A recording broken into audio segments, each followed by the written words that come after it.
Welcome, everybody. My name is Judith Kurnick. I'm in charge of communications, strategic communications at the League of American Orchestras. And glad to see so many of you here today for this topic, which we heard referenced this morning in our special session. And when you think about public value, we have often thought that it comes back to what we talked about 10 years ago and the idea of relevance and what does relevance mean for an orchestra, and that was sort of the buzzword for a long time. And it's kind of, in the new climate, changed into something a lot more pressing, and it's no longer an option to think about. It's actually a requirement now, not only from our communities, but also from funders, policymakers. People want to know, what are we doing? What is our service to our communities? And so we have to look at everything, as Jesse mentioned this morning. This whole question of going from a high-end entertainment company to a cultural service agency is really the issue, and it's a game changer. So I'm very happy today to welcome, on behalf of my colleague Heather Noonan, our advocacy vice president, who is my partner in crime on this work, and also on behalf of the public value work group that the League has convened. It's a group of orchestras that has been working with us to develop tools and basically help us all think about a strategy, not only for developing our public value and thinking about how we act, but also how we communicate about it. So today we're going to talk about both the actions and the tools, and we're lucky enough to have with us some very experienced and helpful colleagues to share their expertise with us. So we have Jonathan Katz, who is the CEO of the National Assembly of State Arts Agencies. And Jonathan is a very experienced advocate and has a tremendous understanding of what both the public and policymakers are interested in. And we have Alan Jordan from the Vermont Symphony Orchestra, which is right in the thick of things, and will share with us their experiences in demonstrating and advocating for public value. And we have Charlie Grode from the Chicago Symphony Orchestra's Institute for Learning, Access, and Leadership to talk about a project that they are doing that is very much along the lines of demonstrating public value. So without further ado, I will turn it over to Heather, who's going to share a PowerPoint that we've developed, which is something that you will all have access to in our toolkit. And we'll be talking a little more about the toolkit at the end. Thanks. Thanks, Judith. So I'm Heather Noonan, the Vice President for Advocacy from the League. And for anyone who's not familiar, we have a two-person office in Washington, D.C. that's about worrying over federal policy issues. There's a lot to worry about right now. And that's just one part of the climate that we're going to describe. You've heard earlier today what some of the public perception and public value challenges are. The League has undertaken research over the last couple of years and convened outside experts as well as groups from within the field to investigate that challenge further, and we wanted to share with you what we found, and then to start to walk through some of the resources in terms of how we can address the challenge. So, as you all know, we're facing some pretty tough questions from the people who determine what level of resources are allocated for orchestras. And they're asking us some pretty fundamental questions, not just about what we deliver for the public good, but how that relates to our tax-exempt status. And just a reminder for everyone about how important tax exemption is. We do spend a lot of time in the advocacy world worrying over the appropriation for the National Endowment for the Arts and worrying about direct funding for arts education, both of which are critically important, but they're really dwarfed by the federal subsidy we get by virtue of tax-exempt status, as across orchestras nearly 40% of revenue is from private contributions. Without that, sustainability is really, really a struggle. So just in terms of the political climate, I know everyone's seen the headlines about Congress and the administration taking on an overhaul tax reform, and they're really considering two main issues. One is how can they get more revenue to the federal government, and the other question is how can they create more equity in tax treatment as they redesign the new tax rules. And part of that conversation involves the charitable deduction on tax returns. And there are policy leaders who are asking some tough questions that drill down to what the relative value is of different members of the nonprofit community, and suggesting, and this is happening not just among policymakers, but even folks within other parts of the nonprofit sector, that there are some nonprofits that return a great deal of public good, and others for whom the public good that returns from their tax-exempt status is really questionable. We'll be hearing from Alan Jordan the reality of this next point, but before the tax reform at the federal level will really manifest, these kinds of challenges are already coming up at the state and local level, where states are examining more opportunities for revenue and are actually looking at nonprofits as a revenue source by way of new excise taxes or new payments in lieu of taxes for nonprofits that are property owners. And as these debates go on, the same questions are being asked. What is the value that's returned for the public investment that's made in these organizations? And that's not just happening among elected officials, but it's also happening among philanthropists, everyone from foundations to individual donors. You heard these statistics quoted earlier this morning, that really the market share of giving over time to the arts has been in decline, and that funders are really shifting their priorities to other public interest areas. So among elected officials and also funders and the publics that influence them, it's really important that we establish what it is that makes us a valuable investment. So when we think about this and communicating, it's not just about keeping our institutions alive. And so often our appeals to the public for support have been about just that: save your orchestra, save your cultural organization. Public is really interested in what it is that they can contribute to you that then returns back to your community and the public good. And in doing that, they expect us to not just be providing something, but really listening to what the community needs and being authentic to what the community needs are. We're not alone in this challenge. The entire nonprofit community is really examining how they make the case for their public good. The League is a member of a national umbrella group called the Independent Sector, which represents the entire nonprofit and philanthropic community. And actually, several years ago, they took on a very similar piece of work that the League has engaged in the last couple of years and tried to hone in on what does the public most expect nonprofits to do and to communicate. And these are the qualities that they emphasized. The one that I just wanted to call out for you, some of these apply to us more neatly than others. Efficiency, as you know, is a challenge in our environment. But this point about being unselfish goes back to what I said a moment ago about putting the needs of community before the needs of the institution. And in the work that the broader nonprofit sector undertook, they found that this to be a really pivotal messaging point. You'll see that carried through in the League's messaging work that we'll go through in a little bit.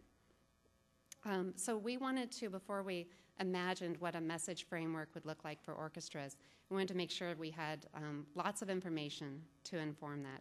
So we convened a public perception advisory council that included, again, folks from within the orchestra community and folks from outside of our world to help advise us in the work. And we also hired a consultant to do public perception research that involved proxies for national policy leaders. And you'll see here a list of the types of individuals that were surveyed and polled about their points of view on orchestras and their service to community. And what you'll see here is, 30-some pages of graphs all reduced into one. It's maybe a little oversimplified, but it will give you the key result that we see here. The good news is that orchestras score actually quite high on a number of these traits in terms of service to community. And what you'll see in those lower bars is really what the public perceives our capacity to be, that we're capable of providing all of these things in terms of improving quality of life and educating children and fostering civic pride. The challenge for us lies in that top bar, where serving broad community, we land between a 2 and a 3, between disagree and neutral. It's a very low score.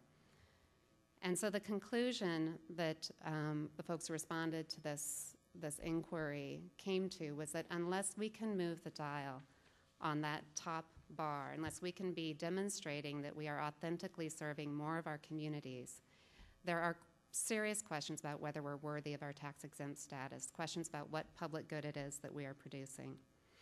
And it's clear that even though there have been significant changes in the ways that orchestras connect to community, that change has not been saturating in public perception.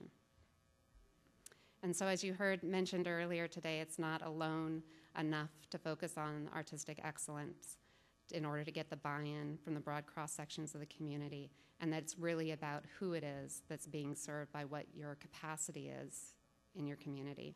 And another point that I know we all already know is true, any claims or statements about community impact have to be supported by authentic actions. People we talked to affirmed that if we are making claims that are not supported, we do ourselves a greater disservice to public perception than we do to advance it. So just another way of putting this is that we need to be able to appeal to broad cross-sections of the public, and we need to be able to convey value to people whether or not they're directly involved in the work that we do. So that a person in your community who is neither directly attending your events or involved in contributing to them or producing them could still say that they find value nonetheless in having an orchestra in their community. So from this, we were able to derive 4 key buckets for communicating messages that can be helpful in advancing public perception. And something that Judith is often quick to remind all of us at the League is that this is not something that gets accomplished in 1 year. It's not something that gets accomplished in 4 years. This is a long-term effort to replace the image people hold in their heads of an orchestra with something different, something more relevant. So in a little bit, we'll go a little bit deeper into these 4 message frameworks, but just to show you of those qualities that we have capacity to produce. These are the 4 that stood out as being the most influential among policy leaders and the public. And one point I would just make is that if we are communicating the 3 at the bottom, but we're not achieving the first one, then the other 3 don't really matter in terms of public perception. So folks will say it's well and good that you can strengthen civic health, you can contribute to youth and lifelong learning, and you can be a model of excellence, but if you're doing that for only a sliver of your community, we don't see that as a public good. A little bit later, we are going to walk through some resources that we've just created. They're so fresh that even the other members of our panel haven't seen them yet. But we'll walk you through just some beginning resources. And as we take you through them, we really want to impress on you how important it is that you test them and that you correspond with the League about how they work for you. And also that you share with us the stories of public benefit that you find resonate most with the stakeholders in your community. And with that, I'm going to hand it over to Jonathan Katz.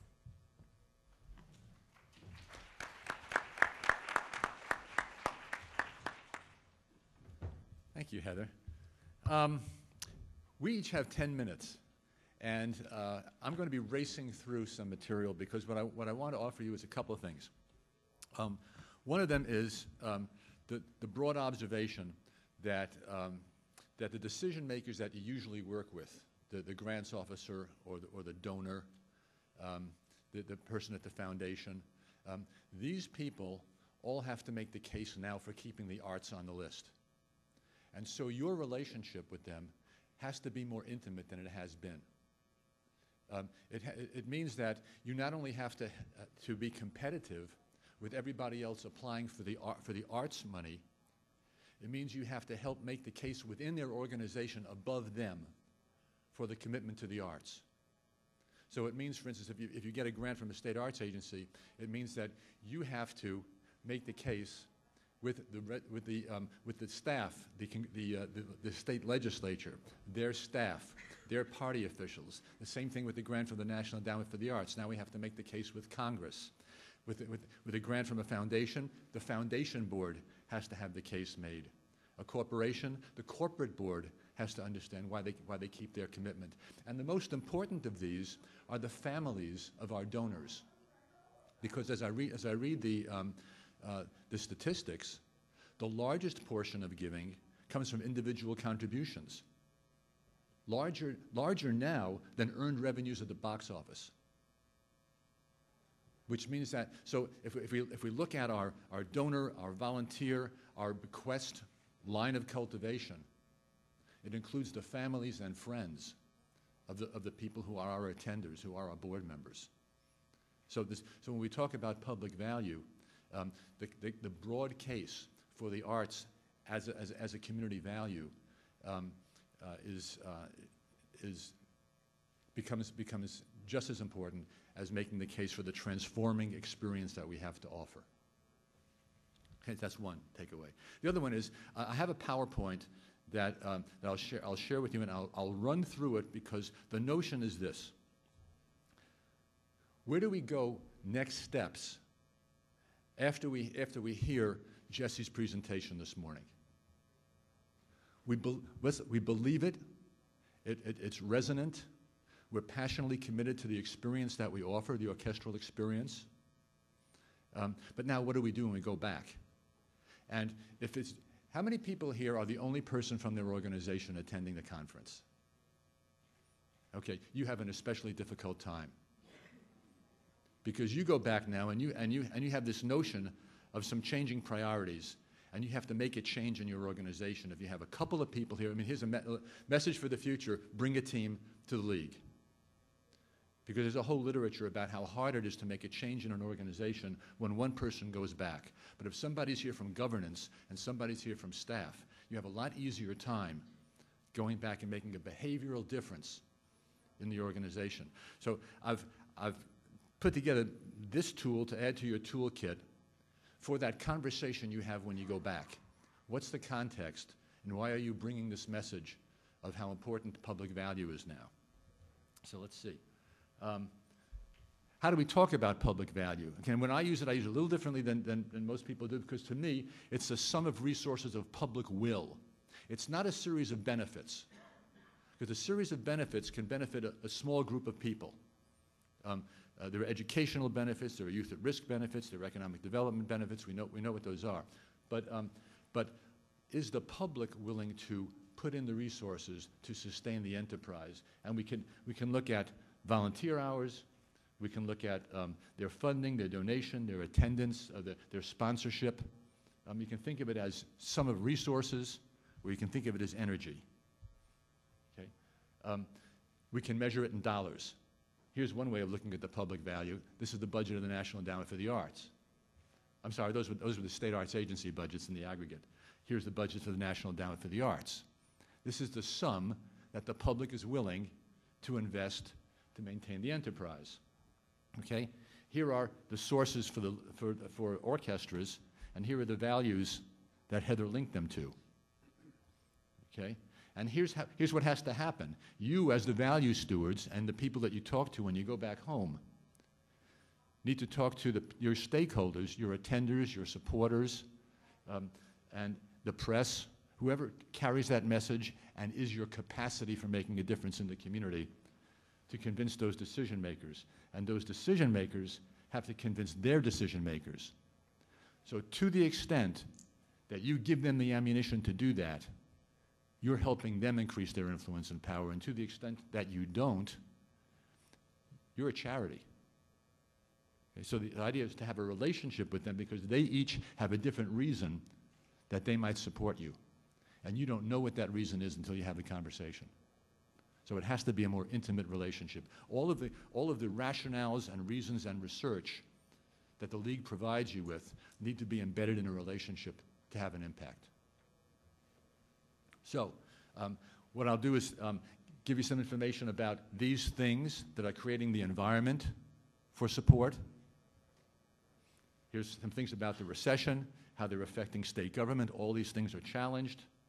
Local government as well. These are the deficits that states face right now, which is why they have to make a little different case than they did before. All they're interested is in jobs and tax revenues. And so it's not just the jobs and tax revenues that you provide, it's why you provide them better and they are more valuable to the community than others that others provide. Okay? Here are some reasons that people don't think much of government. And if you can help legislators and you can help elected officials explain why they're supporting you is valuable, they can have some answers to why they're doing such a bad job in the public eyes in these other areas. I'm serious about this. They're looking for reasons to explain why government is useful.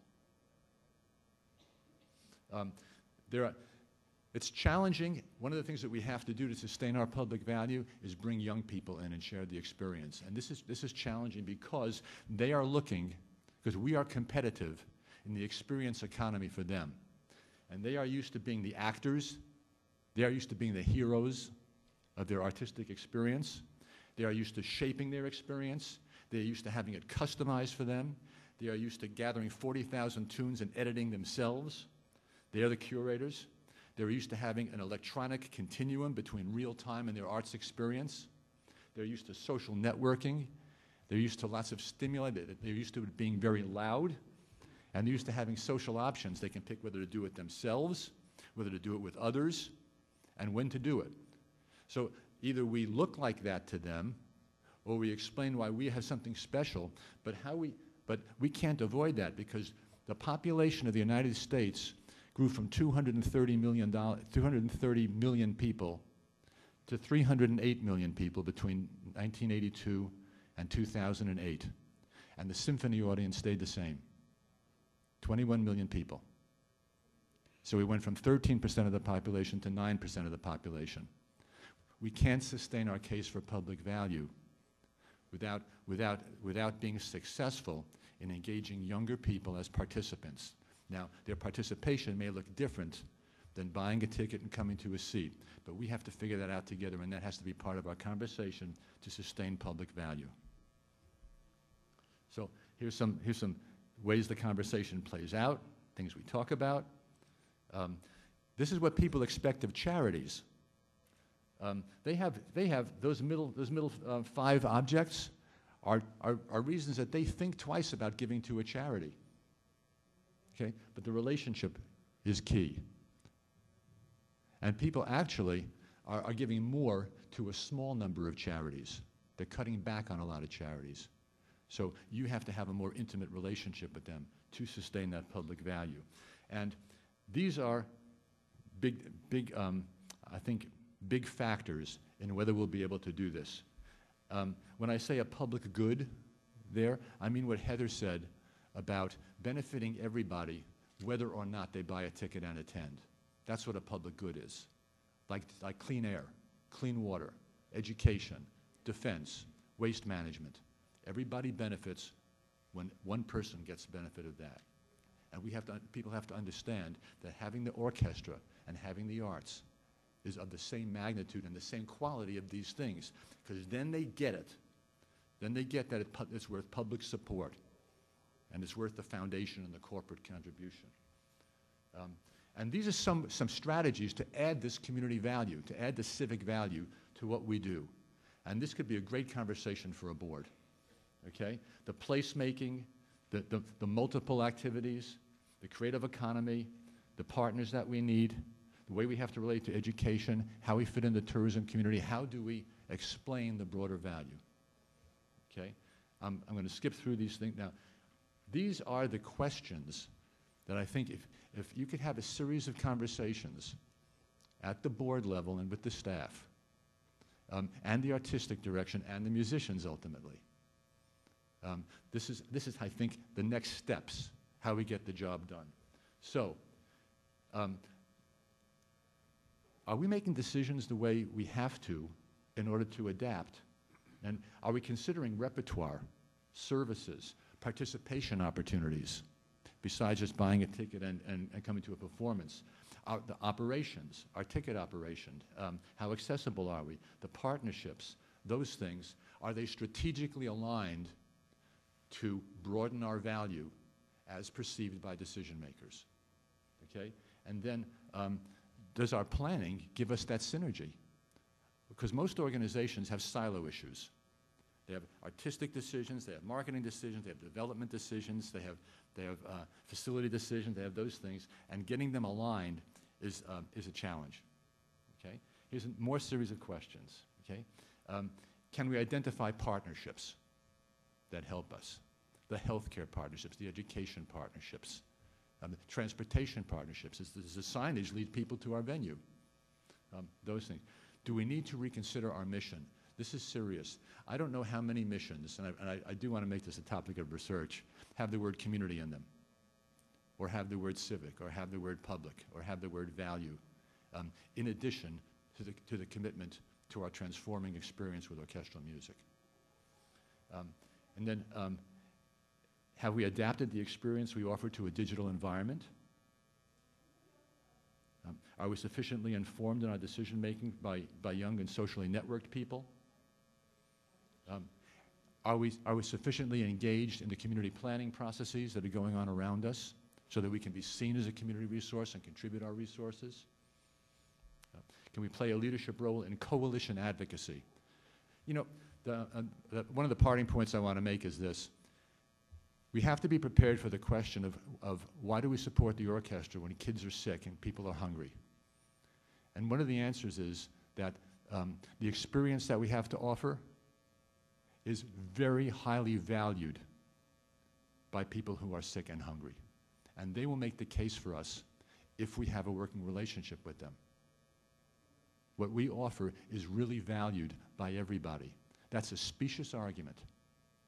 What we offer contributes to the health and the welfare and brings in dollars and brings in net revenues that address those other issues. The arts do that and the research documents that. So more questions to ask about do we have the information we need? Can we make the case to our neighbors and friends about the public value of our organization? And do we need a plan to speak specifically to that? We have a plan for our artistic activity. Do we need a plan to increase our public value and fold that into everything else that we do? So my last point is I was overjoyed that when Jesse started out this morning, he talked about the transforming experience. And I felt the same power of what we experienced yesterday.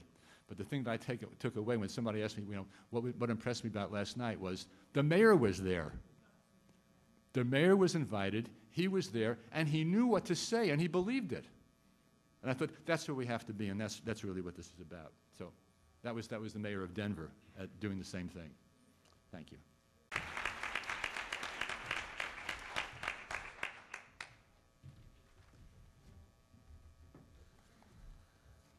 Good afternoon. Vermont, home of Ben & Jerry's, Cabot's cheese, the best cheddar cheese in the country, and now the 14th state to enact some form of sales tax on nonprofit admissions. We're very proud of that. It was over a year ago that process got started, and if I had 20 minutes, I could tell you all the details of that, but suffice it to say that it included references to the Grateful Dead, Yo-Yo Ma, and bowling alleys. And you can meet me in the hallway sometime, and I can share you with those details. But I will start with a small story. The Vermont Symphony Orchestra, since 1939, has received a line item appropriation in its state budget. We went to them in went to them in 39 to ask for $1,000 to send our 5-year-old orchestra down to New York City to participate in the World's Fair. And ever since then, we've received an appropriation, and it represents now about 7% of our annual budget.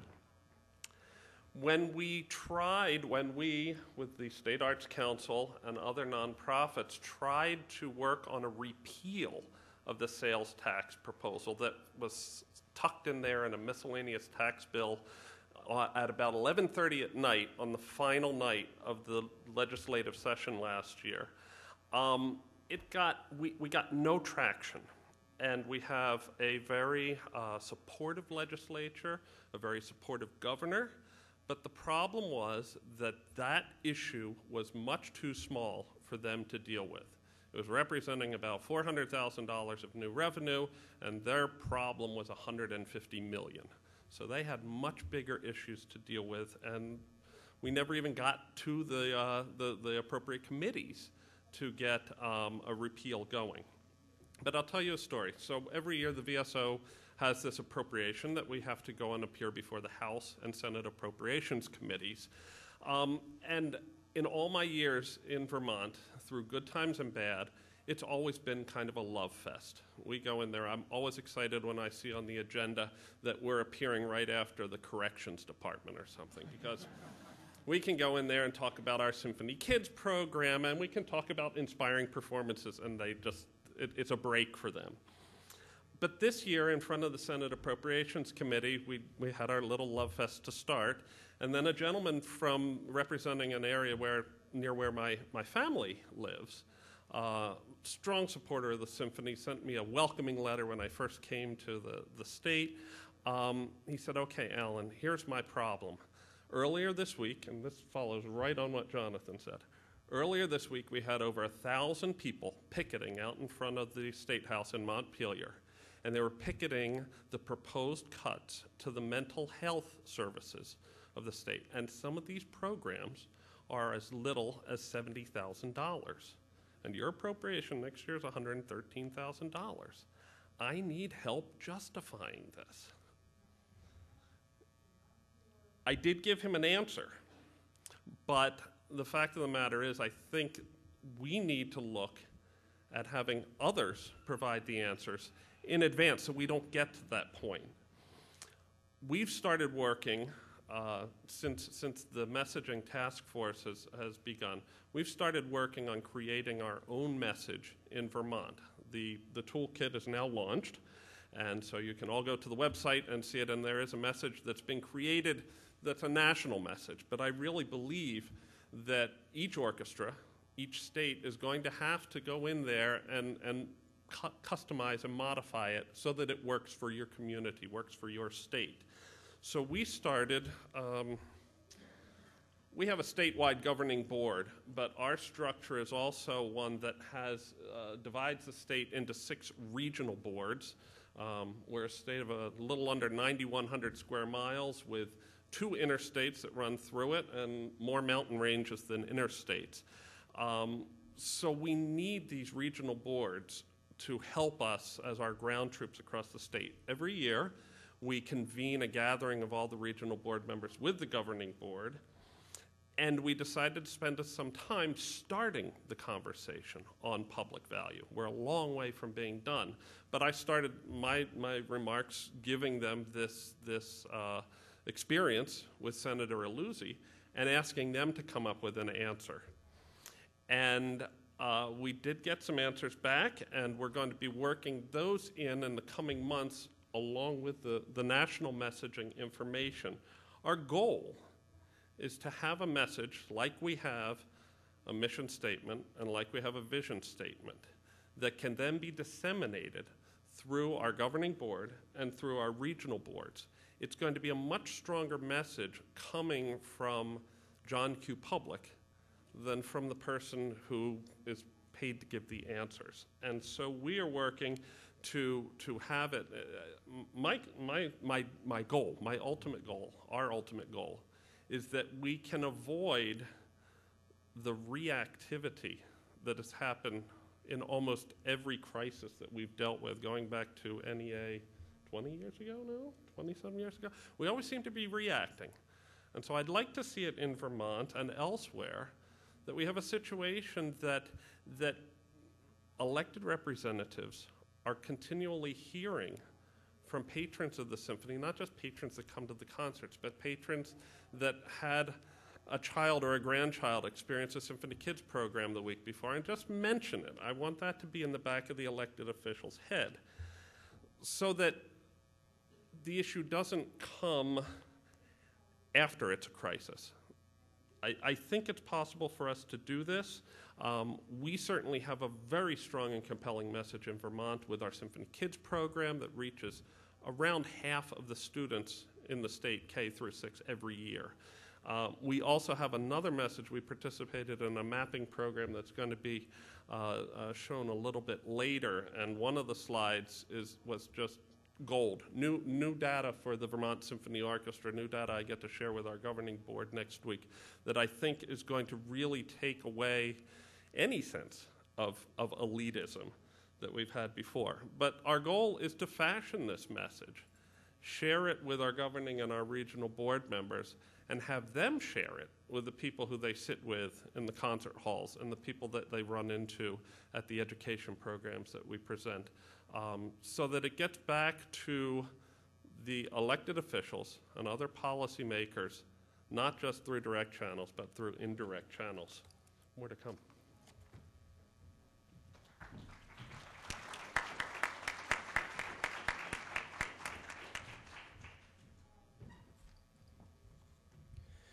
Good afternoon. It's my pleasure to talk with you a little bit more about the Citizen Musician Initiative that we have launched at the Chicago Symphony Orchestra.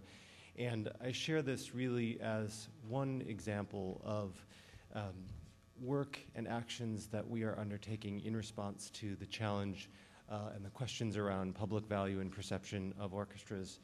And this is work that we are doing in Chicago. It's not intended to say that this is the only way to do this work, but this is an example of a response to those challenges that we have encountered.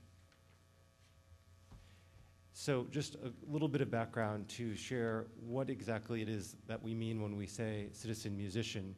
I'm sure we all think we know what a citizen is and we know what a musician is, but we don't necessarily put those words together regularly. And when we undertook this conversation, we thought, how do we really instill in everyone in our organization and with those we work together closely with a greater sense of responsibility to the greater community, and how can the musicians affiliated with our organization really think about using their gifts as musicians to respond to community needs and to really provide service through music. And we had an opportunity to do this because we were welcoming Ricardo Muti as our new music director, and he had a very public and personal and profound statement about a desire for the orchestra to be more closely connected to the community. He said, we will go everywhere that the orchestra has not been before, even prisons. And we said, okay, we will go to prisons. And the point being, that sort of commitment from our artistic leadership is emblematic of the work of citizen musicianship. And we think about this as a philosophical approach or mindset to the work we do, and we also think about it in terms of the kinds of actions that we take as a result. And I want to be sensitive to time, so I won't go through all of this in detail, but I will say that when we undertake this work, we do it first to celebrate our ongoing efforts and also to undertake expanded efforts of citizen musicianship. And so the good news, I think, for all orchestras is that this is work that you have been doing over many years. And I think when we encounter the problem or the issue around public perception, we think, but don't they know? Don't people know the work that orchestras do? Don't they know about the programs in schools?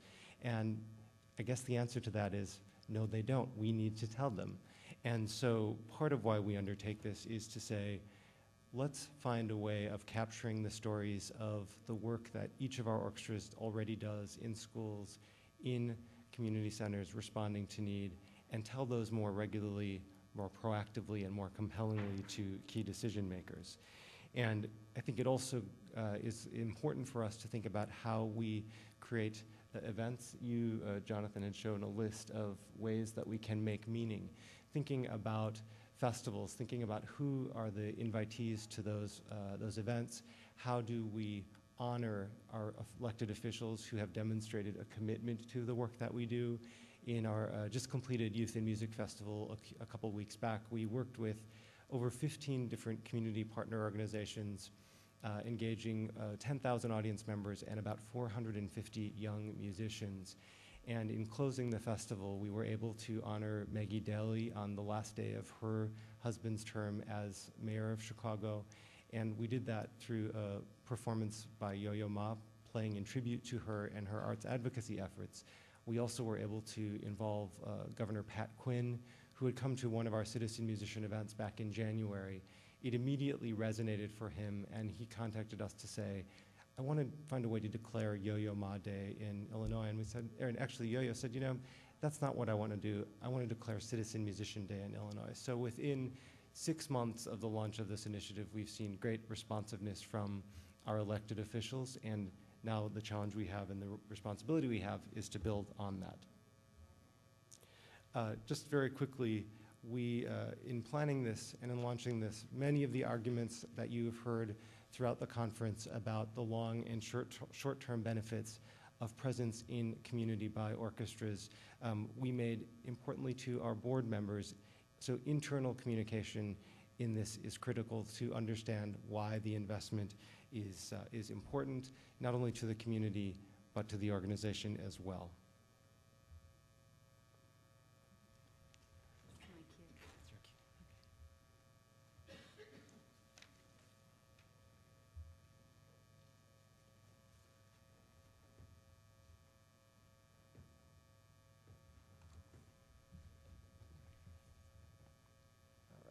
So what you see a little bit of right here is our Citizen Musician website. It was created in January of this year, and we are using this as a means of sharing, of communicating the stories not only of our CSO musicians who are doing work in community, but also if you visit the site, and I encourage you to do so, it's citizenmusician.org, you can see there's some video by Yo-Yo Ma talking about the idea of citizen musicianship. You can also see many different photos. Some faces are familiar to you, some are not. And you can visit the site, you can share your own citizen musician story, or you can share how music and someone acting as a citizen musician has touched your life. So this sort of bulletin board approach, this collage of photos, it changes every time you visit the site, so there are different profiles that are featured. And the point is, it shows the connection of the organization to the community. It also, in some regard, redefines the community because it shows not only the people associated with our organization who are involved, but also an ever-expanding network of people who are making a difference through music in the community. I think we have begun this conversation in Chicago. We are rolling it out further beyond, and we hope to find ways working with the League to roll it out on a national scale and find a way for you all to share your stories as well.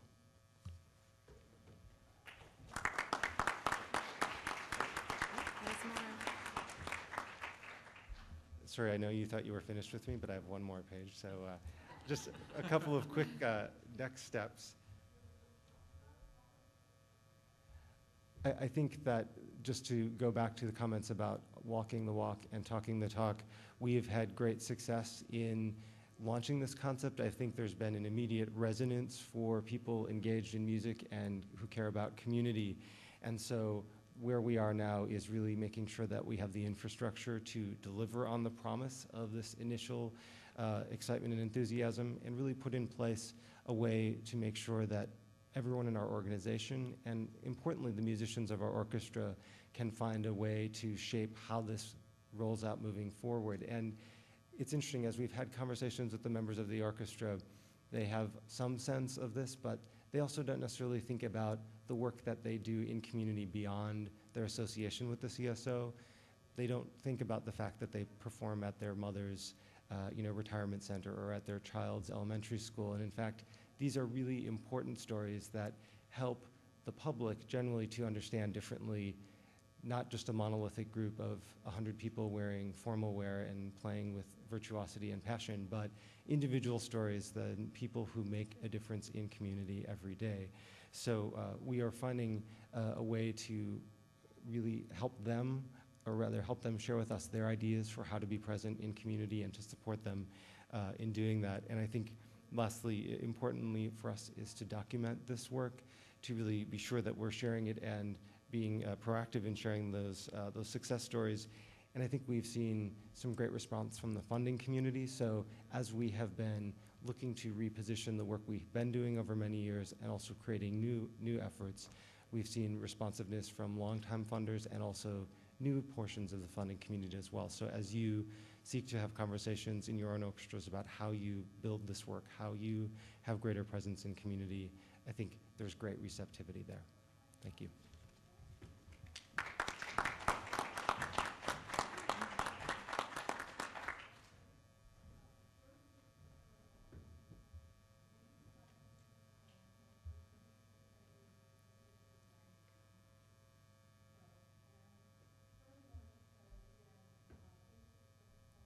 So we're about to roll out this brand new toolkit, which is on a brand new part of our league website, and it will be available only to members. So you will need your hub username and password, which we're going to demonstrate right now, where you have to log in. I'll just get this name in here.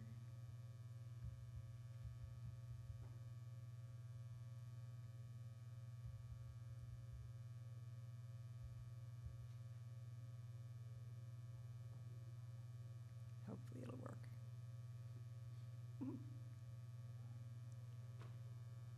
Okay, and then right on the left, you'll see Public Value Toolkit. Now the idea here is what we've put together is a set of resources to help you not only understand how to define your public value, but also how you can actually communicate it. And that means communicating it with the public, with funders, with community leaders, policymakers, and with the press. So there are both resources and examples in this thing. I'm going to just go through, highlight really the three main resources that are available to you, and then we're going to take a few minutes to do question and answer because we want to leave some time at the end. So I'm going to rush through this fairly quickly, but as I said, if you just put in your, if you log in, you will be able to get access to this as of today. So the first, it's divided into three sort of chapters. One is understanding the challenge. The second is assessing your public value. And the third is communicating your public value. So this is the first one, understanding the challenge.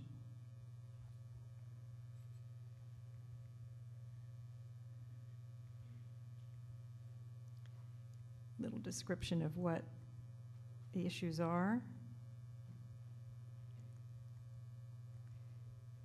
Your scrolling is not easy.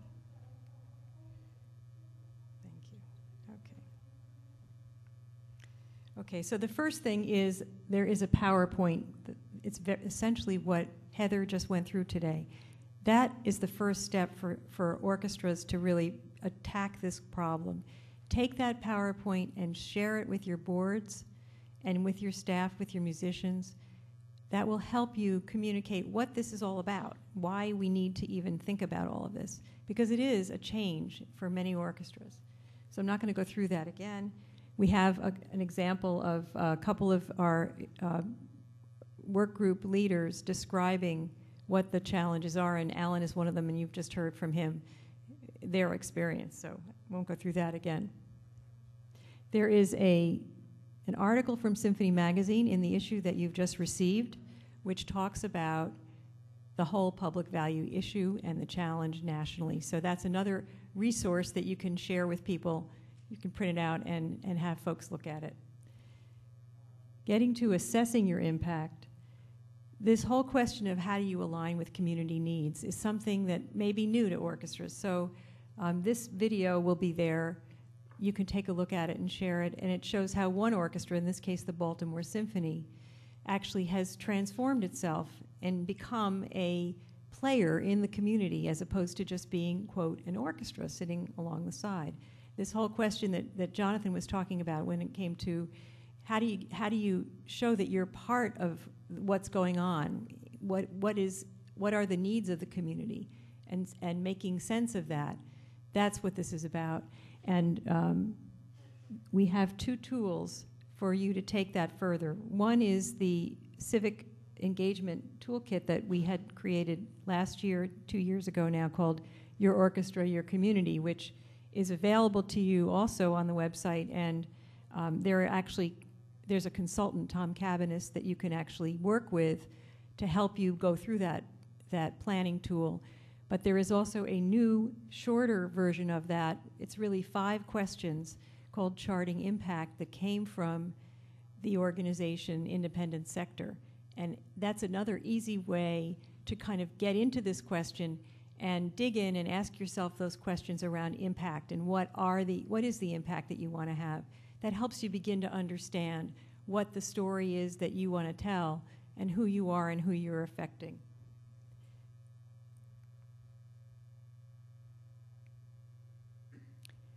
So now we get to one of the big pieces of this toolkit, which is the message framework. And what we did was create a unified framework that we are inviting orchestras to use, and we will be using on the national level to be creating a consistent message about the public value of orchestras. We took those 4 key messages that Heather went through quickly, and they're repeated here, that orchestras are responding to community needs, that we're bringing music to wider audiences, that orchestras build healthy societies and boost the quality of life, championing lifelong learning and modeling excellence.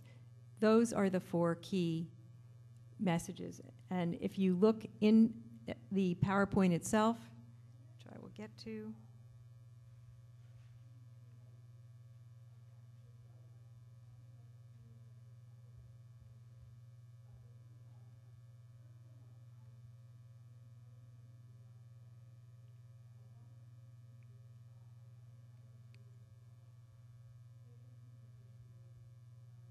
this describes not only the messages, but how to use them and why they matter.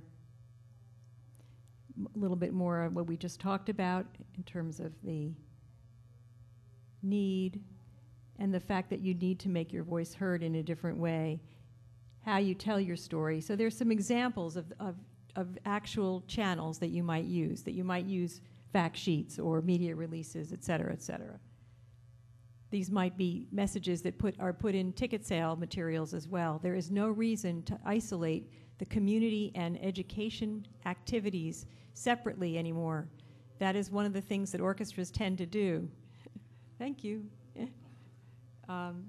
We tend to divide and silo our activity, and more it's important for even those people that buy tickets to know what we're doing in these other areas. So we strongly encourage the messages to be commingled now with everything else that you do.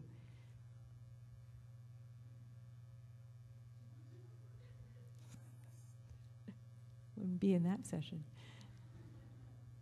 So number 1 is orchestras are responding to community needs.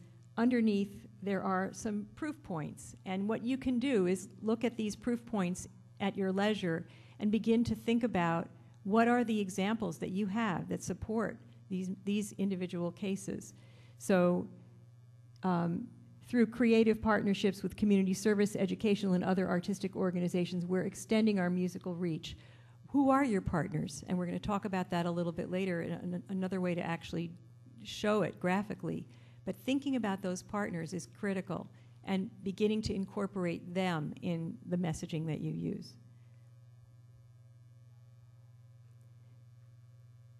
There are about 4 bullets under each of these 4 points that we talked about. And when you take the time to look through it, you can, as I said, put together your own thinking and your own stories and your own data.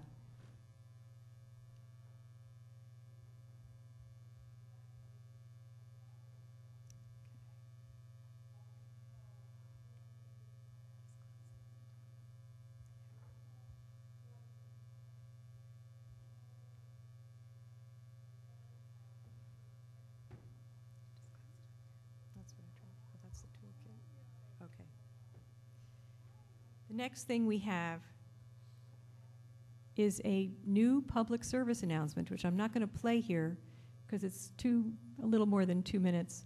I don't want to use the time. But this is an opportunity to use the messaging in a video form, and you could show this before your concerts. You could send this to people when you do presentations. There are all different ways that you can use this toolkit, this particular public service announcement, but it incorporates the messages in the message framework. And again, this is about a different kind of message than we've given before. So it's worth taking a look at when you have a moment. And then Alan was talking about the way that they're taking the messages and creating something specific for their state. You can do this for your orchestra, and we have an example here on the website. This is a cheat sheet that the Texarkana Symphony Orchestra created for their board and their musicians and their members. I'm just going to open it quickly to show you.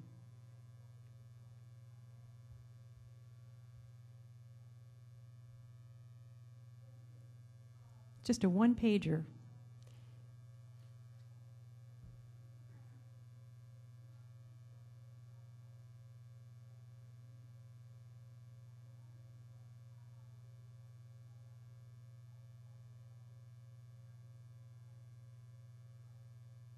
Okay.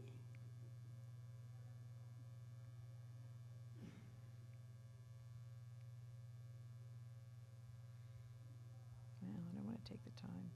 It's there, trust me. Now, one of the really important points that we wanted to get across in this toolkit is that it's critical to have the right people telling our story. So many times, we are the ones that get up and say, we do this, we do that. Who writes your letter to the editor? It's your executive director or your board chair. Who tells the story in any public place? It's us. That is not going to work anymore. It is essential that we begin gathering the stories and the testimonials of the experience, what we do. And there are two ways of doing this. One of them is obviously what we would call the first-person narrative, which is the message from the people that are receiving our work.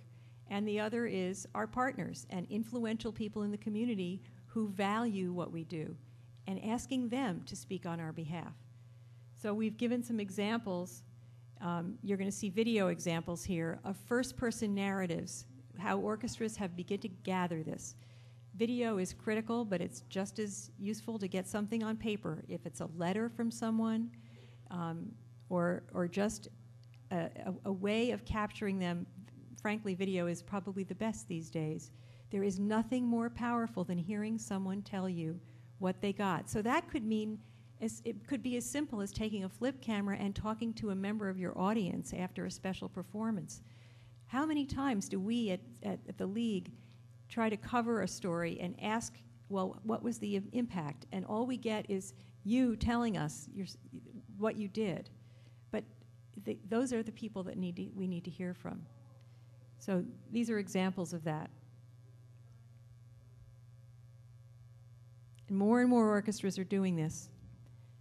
The third-party advocacy has to do with the folks that run your city, the partners that you're working with in the community, anyone who is influential and whose name would mean something to people who read it in a newspaper or anywhere else.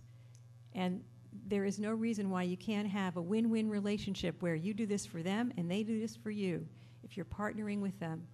But there is nothing stronger than having someone else stand up for you and describe your value. It means a lot more to the public, and it's a really important tool that we need to be using more. We have in here a sample op-ed column, which was written for a particular state where there was an orchestra that was dealing with a state issue. You are welcome to borrow this. It's a Swiss cheese format where you can actually just fill in the blanks like, what was that? Mad Libs, thank you, that's what I was thinking of. It's very much the same idea. And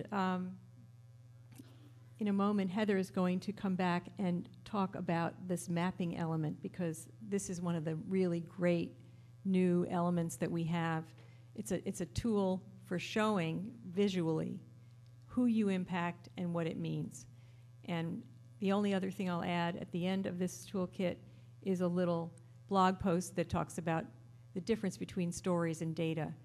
But I urge you to look at this in your leisure and really take what you can. As I said, those three key elements, the PowerPoint, the message framework, and the maps, are resources that we hope you use, and let us know how you're using them, because just as you need stories, we need stories to help us improve what we're doing. Thank you.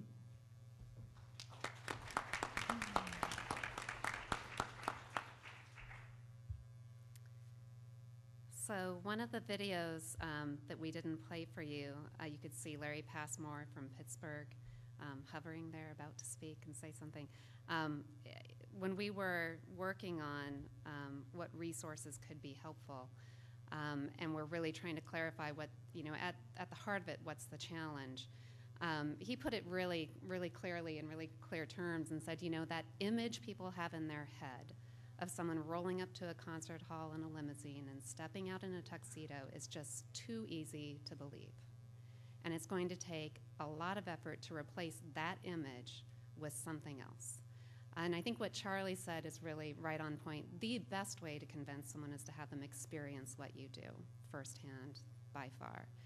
But in terms of replacing the imagery, we decided to steal from one of our coalition partners, and we work very closely with the broader national nonprofit community at the federal level, but also with our fellow cultural organizations. And the Association of Art Museum Directors has had this initiative underway for about 2.5 years, where they invited their 200 member museums, some of the largest museums in the country, art museums, all of them, to provide with them data, very basic data, names and addresses of the partners that they work with. And by partners, they use the label very liberally. Who is it that you're touching in your community through programmatic work, through engagement, through schools, and really just plot them as dots on a map. And what they've found, I think, is what we found too in our initial work on this, is that it does a good job of disrupting that image of orchestras being about what's happening inside the concert hall only, or inside our institutions only, and portraying a more accurate picture of how we are reaching across community, reaching across the states. So in the League's work, and I wanted to just rattle off to acknowledge the orchestras that have been helping us put all of these resources together, because I hope you seek your colleagues out in these groups to learn more about their experience so far. But Boston Symphony Orchestra, Duluth Superior, LA Phil, Pacific Symphony, Pittsburgh, Texarkana, the Toledo Symphony, Utah Symphony and Utah Opera, and Vermont Symphony Orchestra. And we're going about in this first phase of the mapping project and creating these maps for each of those partners. And then we will be taking it to scale. So I want to show you just a few of the images. The Vermont Symphony Orchestra, and I just invite Alan to jump in with any commentary on what these maps have meant to him so far. There are lots of different ways to be able to slice this, but for most groups, it's about telling the story of school partnerships, where the greatest volume of activity is. So you can see the saturation across the state of these school partners. And then along with that, we provide a list of the partners who are involved. And for stakeholders, whether these are funders or just community members, glancing through the list can be as impressive as seeing the dots on the map, because they start to see organizations they recognize that they have no idea you're engaging. And then for Vermont, they actually asked, could we map the vendors so that you get almost to an economic picture as well? And this is the dot, these are the dots nationally. We also can zoom in on it just for the state level. But then if you start to look at the list of this is economic activity essentially generated by just one orchestra. It's quite compelling. And then this so far has been the favorite piece of the orchestras who participated. This is plotting the dots and cross-referencing it with US Census data on median household income in the communities where the dots are placed. And what you get is some pretty compelling information that disrupts that notion of who it is that we interact with. So Alan, I'll just invite you to jump in and say a few things about this. We had never, is this on? Yes. We had never had access to this kind of information before, and that just jumped out on the page to me, that over half of the communities that we serve have median incomes of under $41,500. When they talk about elitist organizations, that's the perfect statistic to give back to them. So we're going to be using that nonstop. And if you look in the legend, you can even slice it more finely as well by number of partners in different census tracts, which can be helpful. The technology is actually pretty dynamic in terms of what we're able to plot. And one thing that we're emphasizing about this project is that this is an imaging project. It is not a data project. So we're not looking across orchestras to add up all numbers of dots on the map, because by necessity, how you define a partner is going to vary a great deal from institution to institution. But what we're focusing on here is the story that the image tells. And while we will be, believe me, I will be using this on Capitol Hill every chance I get. We'll be using it nationally, but the most important thing about this project is that it be useful to an individual orchestra in its community with whichever audience you're addressing. So for LA Phil, they wanted to focus on supervisorial, that word I've been stumbling over it for 2 weeks, districts in which their school partnerships reside. So again, just another slice of how we did it by district, the list of schools, and then again, here's that median household income map. And then finally, our third example is for Utah, where like Vermont, they're very active across the state. We took a slice by congressional districts. We do this for all congressional districts in the state. And again, the list, even without the mapping technology, the list alone is really compelling. A policymaker cruises through this and says, you're partnering with Utah Dialysis? I had no idea. So again, disrupting that picture of what folks presume orchestras are about is really what this project is about as well. The list of schools is really impressive. And then again, back to median household income. So we're just kind of discovering what it might mean to take this mapping project to scale. As you investigate the toolkit, you'll see that there's a place where you can contact us for more information about the mapping. We're really interested in taking the temperature on how many orchestras might be interested in having their partnerships mapped, and from there we'll be able to kind of lay out what our next steps would be in engaging with you on that project. But in the meantime, we invite you to visit the website, really look through those resources, tailor them so that you can tell your own story, and then please do provide us with feedback on what it means for you. And with that, I think we have a few questions left, or time left for questions.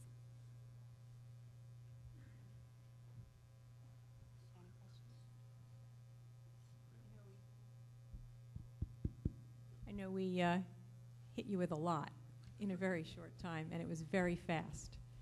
But we're happy to stick around for a few. Yes, question.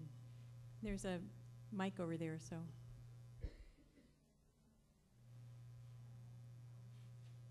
I'm from Central Wisconsin Symphony Orchestra, and we're in what we call an underserved rural population. Looking at partnering in my own community with other nonprofits, arts organizations. And if I take this toolkit and talk only about my orchestra, I'm not going to be very popular with my colleagues.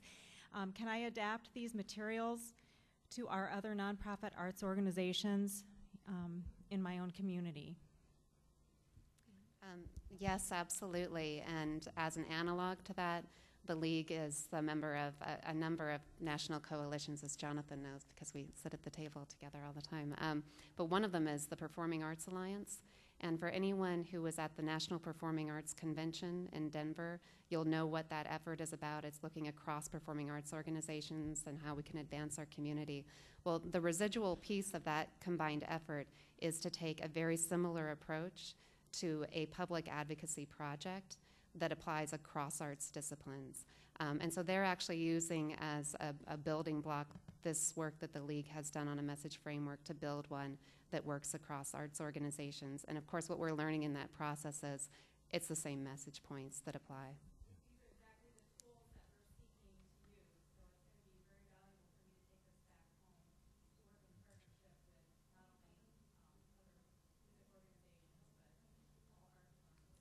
And I'd also just, yeah, Go ahead. No, I just have a question.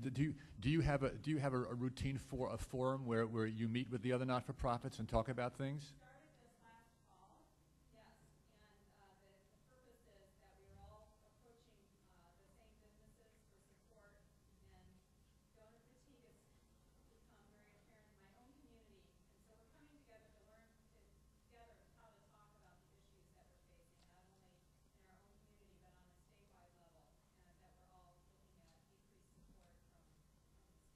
Because that makes a lot of sense, because the big changes in any community are going to affect all across the not-for-profit. If there's a planning process, or if a corporation moves out and there's job search or retraining needs.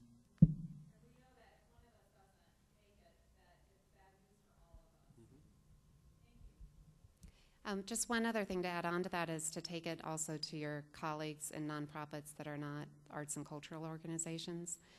Because these tax challenges, and that's the case for us at the national level, I don't go to the Hill without having the American Red Cross or Lutheran Services or another group along by my side.